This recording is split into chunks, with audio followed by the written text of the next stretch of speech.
Oh, God. Okay. Let's try this again. See, the reason why my videos this year have not been as frequent as last year and subsequent years is because when I get down to do these, I get so angry at just how incompetent and how little fucks are given by this government. It makes me angry. Over 60,000 people murdered because this government won't do their fucking job. And then I have to walk out and try and blow off steam. But in this video, I want to try and talk about schools reopening and the isolationist Brexit mentality. So here's a picture of Boris, the cowardice clown Johnson, trying to prove that schools are safe to reopen because you can social distance in them. I mean, I'm sorry if I'm going to sound a bit condescending, but I'm trying to reach the people who are a bit slow and still support Boris Johnson. During term time, try to follow me, term time is when the kids are back in school. All those chairs that Boris Johnson is swanning over, they're going to be full of kids. And it'll be like that in every classroom. You cannot social distance in a school. It doesn't work. And this notion that the government is half-arsedly trying to push out that children do not spread this virus has been debunked over and over again. It was like back in February, in March, when the government said if you are displaying symptoms you need to stay home. Yeah, you do, but you know what? You also need to be tracked and traced because asymptomatic people are spreading this virus. You will have this virus before you show signs. And we knew at the end of January, categorically, people who were asymptomatic, people who were not displaying signs, were spreading this virus. And the government tried to lie. The government is now trying to lie about when they went into lockdown. Hell, the government is even trying, the Conservatives are trying to lie, trying to rewrite history, saying that they started the NHS in the first fucking place. Again, it was Labour that started it. It's the Conservatives who fought it every single day since who are trying to destroy it. And Boris is very likely to do that. The isolationist factor comes in with this, because I'm still seeing people who are saying, no, Boris is doing the best he can. The government is doing the right thing at the right time. But they're not.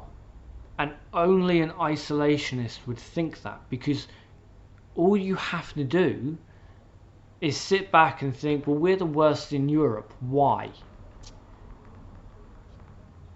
Sweden didn't go into lockdown. Not properly anyway.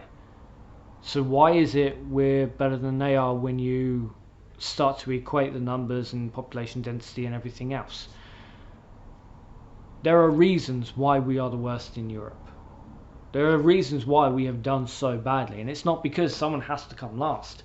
It's because this government at every opportunity has done the wrong thing. Going way back to the start of this, well, not necessarily the start, because the start was when they ignored everyone screaming at them to do something. But the procurement scheme for the EU, they came out and said, no, we didn't get the email. We didn't know what was happening. And then the EU had to turn around and say, hold on, son. Shut the fuck up. Here's the proof you were part of those talks. Here's the proof you were part of those talks. So then the government then had to change their tune. Oh, well, yeah, they didn't even get the PPE. They didn't even get it. No, they got it. And what did we get? Millions upon millions upon millions of taxpayers' money going to private companies with close ties to the Conservatives, because Conservatives are putting up contracts, are giving away contracts in private as opposed to putting them up for public auction, which is what they're legally meant to do. Take the power back, right?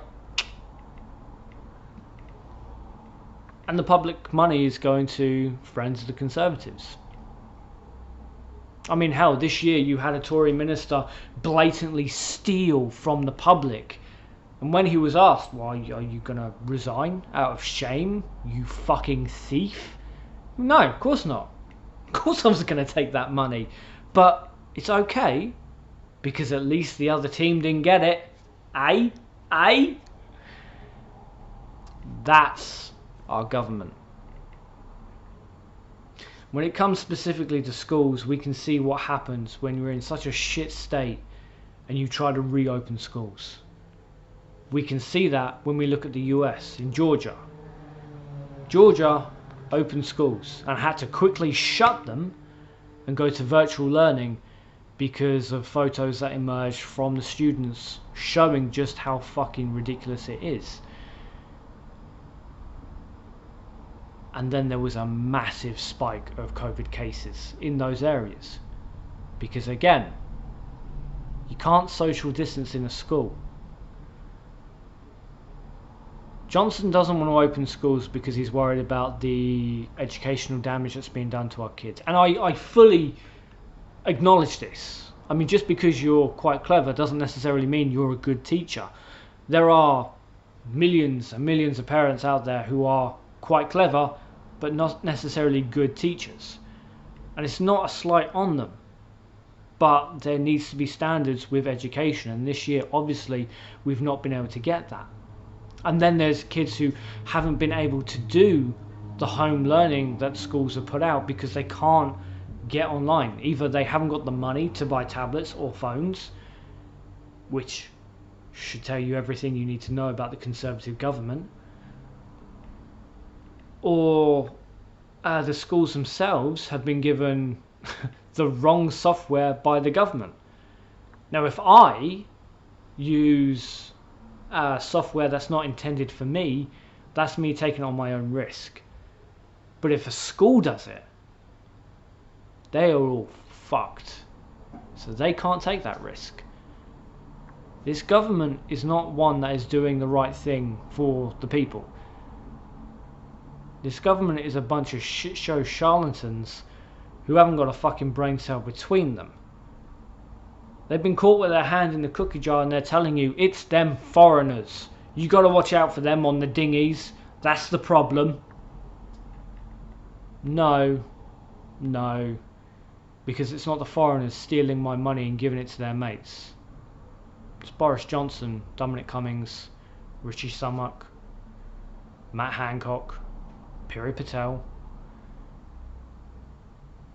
It's the bastards who have been stealing from us from 10 years. And the whole time, they're praying that this isolationist strategy works. Don't look at us while we rob you blind. Blame the foreigners. Look, we're reopening schools. I mean, your kids could die. The younger kids could have scarred lungs for the rest of their life, meaning they will die a lot earlier than they need to. But blame them foreigners.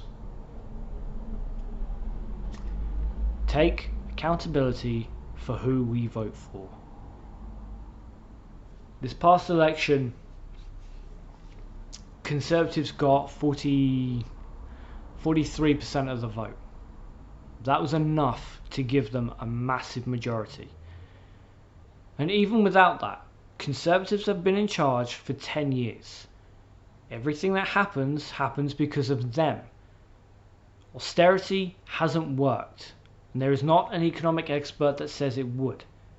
Yet people still think it was the right idea because they are isolationists. Whether they are through and through or whether they've just been forced to have this mentality is irrelevant at this point. You can see other countries. You can look up the statistics. You can look at the infection rate, the death rate. You can look at these things. But unfortunately, the people who are still defending the government aren't doing it. The isolationist mindset is fucking us all. Keep safe, wear your goddamn mask.